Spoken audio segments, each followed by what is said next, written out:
তুমি এতদিন কোথায় ছিলা? আল্লাহ, তোমাকে আমি পাগলের মতো খুঁজেছি।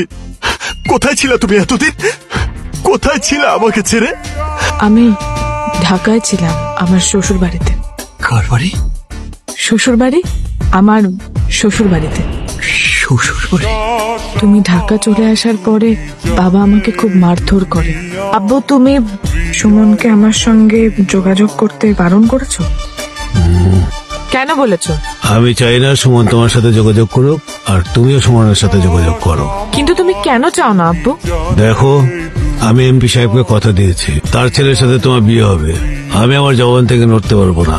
আমি এমপি ছেলেকে বিয়ে করতে পারবো না, আমি সুমনকেই বিয়ে করবো। বোকার মতো কথা বইলো না। সুমন তোমাকে কি দেবে? আব্বু, আমি সুমনকে ভালোবাসি। এমপি সাহেবের ছেলেও তোমাকে ভালোবাসে।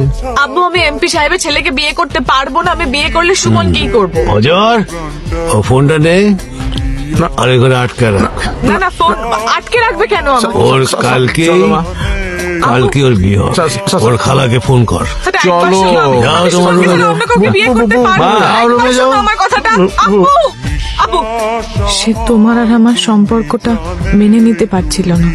সেদিন রাতেই আমাকে চিটাগাঙের খালার বাড়ি নিয়ে যায়, আর তারপর জোর করে এমপি ছেলের সাথে বিয়ে দিয়ে দেয়।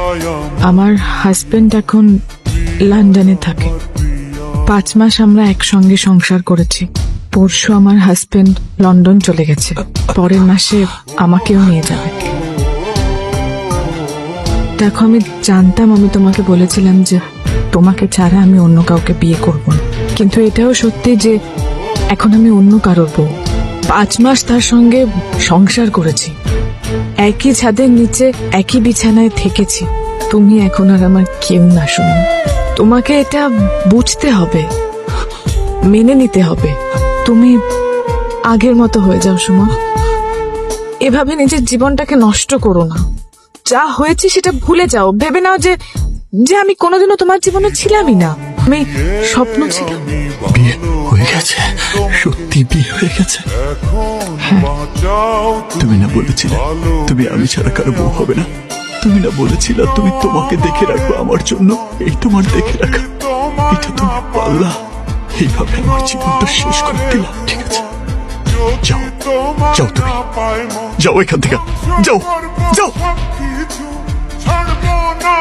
দাঁড়া দাঁড়া, তোর মনে যদি এমপির ছেলেকে বিয়ে করার ইচ্ছা ছিল, তাহলে আমাকে মিথ্যে স্বপ্ন দেখিয়েছিলি কেন? আমার লাইফটা নষ্ট করলি কেন? হায় রে বেঈমান, গত 6টা মাস